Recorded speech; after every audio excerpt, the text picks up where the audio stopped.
Hey there! Are you trying to push your IELTS speaking score up to that band 7, but just feel stuck?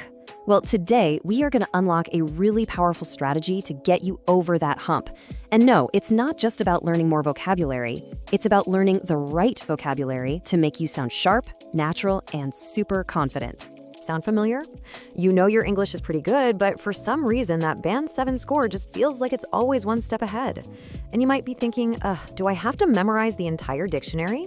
Let me tell you right now, there is a much smarter way to do this. Okay, this right here, this is probably the most important shift in thinking you can make. The goal isn't to wow the examiner with some huge, complicated word you learned 5 minutes before the test. It's all about precision. It's about using the perfect word for that exact moment. That, my friends, is what truly sounds fluent. So what's the secret sauce? Well, it's something called topic vocabulary, and it's actually pretty simple.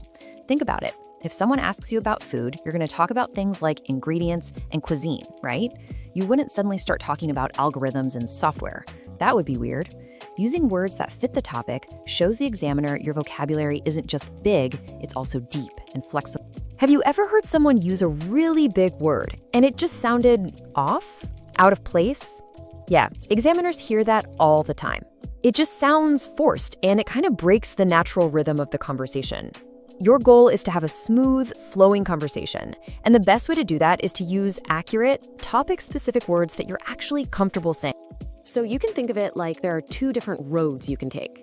On one side, you have natural, precise words that just flow. It's like a smooth flowing river. On the other side, you've got these forced, clunky, complicated words that just trip you up. We are aiming for that river every single time. All right, enough with the theory. Let's get our hands dirty.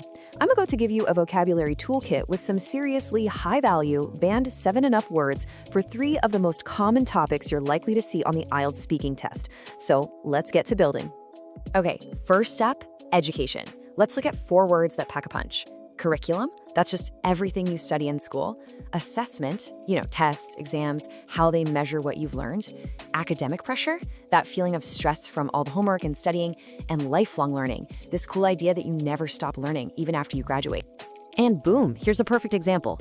See how naturally academic pressure and assessments just slot right into that sentence?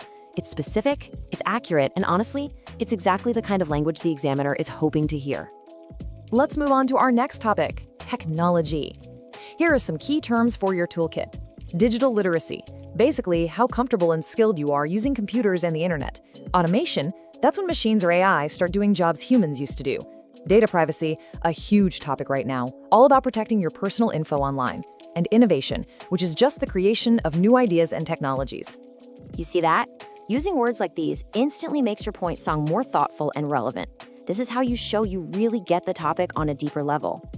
And for our last toolkit, let's talk about the environment. These words will get you ready to talk about our planet. Sustainable practices, these are ways of living that don't harm the earth for future generations. Renewable energy, so we're talking about power from sources like the sun and wind. Carbon footprint, that's your own personal impact on the climate. And conservation, which is all about protecting nature. Let's do one last example just to really lock it in.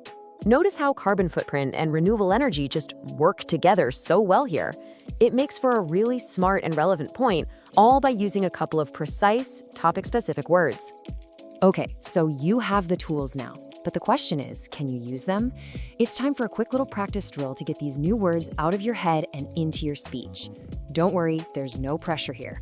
This is just a bit of fun practice. So, the rules are super simple.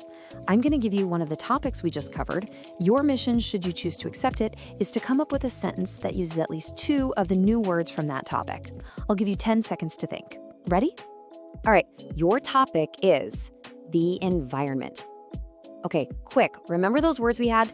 We had sustainable practices, renewable energy, carbon footprint, and conservation. Your challenge is to use at least 2 of them in a sentence. You can totally do this. Your 10 seconds of thinking time starts right now.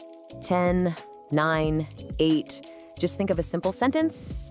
5, 4, 3, 2, 1, and time's up. So how'd you do? Hey, even just trying to think of a sentence is amazing practice for the real thing. So that little drill shows us something really important, right? Knowing the words is one thing, but actually using them on the spot, that's the real skill. So let's talk about what you need to do next to really master this vocabulary and make it a totally natural part of how you speak English. So let's quickly recap the 3 golden rules we've learned today.